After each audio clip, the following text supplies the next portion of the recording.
Anong masasabi mo dito sa recantation nitong si Orly Gutesa? Ito si Gutesa, sinungaling ito eh. Saksakan ng sinungaling. Saka mayroong sabihin niya na nag-offer pa ako na maging abogado niya. Ang baduy niya. Pero Kung siya kikikliyente. Sa sinabi, dami naman ng mga tao dyan eh. Siya pa ikikliyente ko na hindi ko nga alam kung sino yan. o tsaka syempre, Tsaka, opo, sige po. ang ayaw ko talaga dyan na kumpanyero ha. Opo. Yung kinoconnect talaga nila ako kay Senator Marcoleta ha. Malicious talaga ito si Martin Romualdez eh. Pakana na naman niya ito eh. Ma'am, ano bang masama kung ikaw ikinokonek kay Senator Marcoleta? Mukha naman pong magkapareho po kayo ng pinaninindigan, hindi ho ba? Sabi ng mga netizens. Tama. Kaya nga nila ako sinaside yan. Kasi alam nila na very close ako kay Senator Marcoleta. At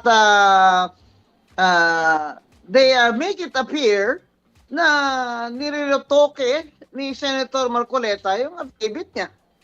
That I was volunteered by the office of Senator Marcoleta to, sabi na, fix.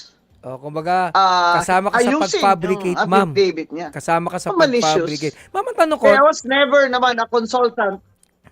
Oh. kay Senator Marcoleta po, ma'am, ito bang si Gutesa, na-meet nyo na in person o nakita nyo lang, napakilala sa inyo kahit sandali?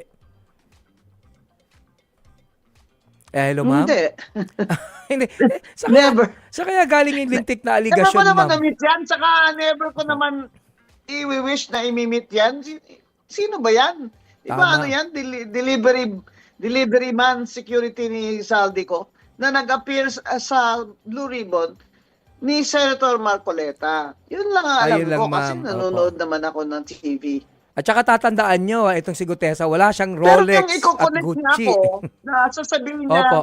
oh, Sasabihin po na, hindi yung ibig sabihin opo. kami ni Senator Marcoleta at ni Mike Defensor ay talagang pinlano namin na ritokehin yung affidavit niya at ang sinabi niya doon ay hindi naman daw totoo.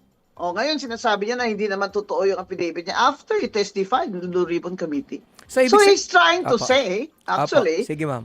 somebody put him up to it. He's trying to say that I am part of this, what do you call this, shenanigan.